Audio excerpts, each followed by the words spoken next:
بسم اللہ الرحمن الرحیم۔ ایک حاجت مند سید زادہ سلطان المشائخ حضرت نظام الدین اولیاء رحمۃ اللہ علیہ کی خدمت میں حاضر ہوا اور دستے سوال دراز کیا۔ حضرت نے فرمایا، آج تو کچھ نہیں، کل کوئی بندوبست کیا جائے گا۔ دوسرے روز بھی کوئی بندوبست نہ ہو سکا۔ بالآخر سلطان المشائخ نے اپنے نعلین مبارک اس حاجت مند سید زادے کو دے دیے۔ وہ سید زادہ جوتا لے کر چل پڑا اور سوچنے لگا کہ ان پرانے بوسیدہ جوتوں کا کیا کروں گا۔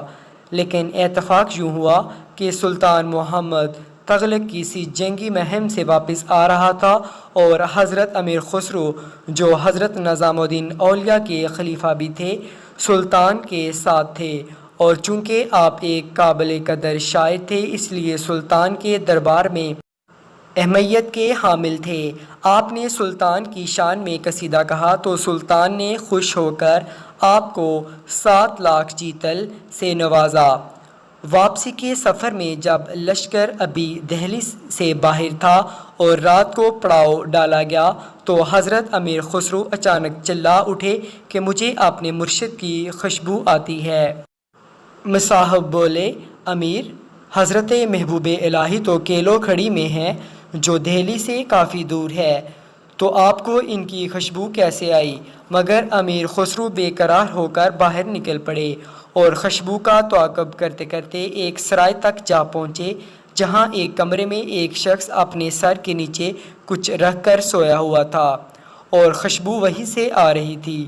آپ نے اس کو جگایا اور پوچھا، تم نظام الدین اولیاء کی خانقاہ سے آ رہے ہو کیا؟ تو وہ آنکھیں ملتا ہوا بولا، ہاں۔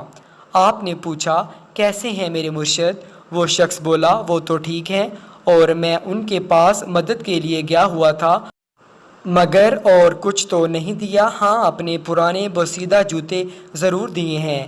یہ سنتے ہی امیر خسرو کی حالت غیر ہو گئی اور کہنے لگے، کہاں ہیں میرے مرشد کے نعلین؟ تو اس نے ایک کپڑا کھول کر دکھائے۔ آپ نے ان کو پکڑا اور چوم کر اپنی آنکھوں سے لگائے اور کہنے لگا، کیا تو ان کو بیچے گا؟ اس نے کہا، امیر کیوں مذاق اڑاتے ہو؟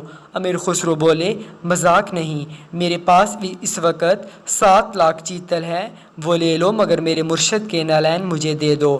اگر چاہو تو دہلی چلو، اتنی ہی رقم اور دے دوں گا۔ 7 لاکھ چیتل کا سن کر وہ چکرا گیا اور بولا، نہیں، میرا تو بس چند ہزار سے گزارا ہو جائے گا۔ مگر امیر خسرو نے زبردستی اس کو 7 لاکھ چیتل دے دیے اور ساتھ ہی سپاہی اور تحریر دے دی تاکہ کوئی اس پر شک نہ کرے۔ آپ نے وہ نعلین مبارک مرشد خاقانی کی خدمت میں پیش کیے۔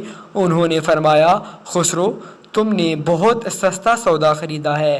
آپ رحمۃ اللہ علیہ نے عرض کیا کہ درویش نے صرف اتنی ہی قیمت طلب کی، ورنہ میں تو قیمت میں اپنا سارا مال تو کیا شاید جان دینے سے بھی دریغ نہ کرتا۔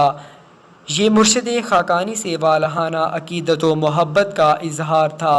حضرت سلطان اولیاء نے آپ کے لیے ہی فرمایا تھا کہ اگر حکم شرع مانا نہ ہوتا تو میں اپنے بعد وصیت کر دیتا کہ مجھے اور خسرو رحمۃ اللہ علیہ کو ایک قبر میں دفن کیا جائے۔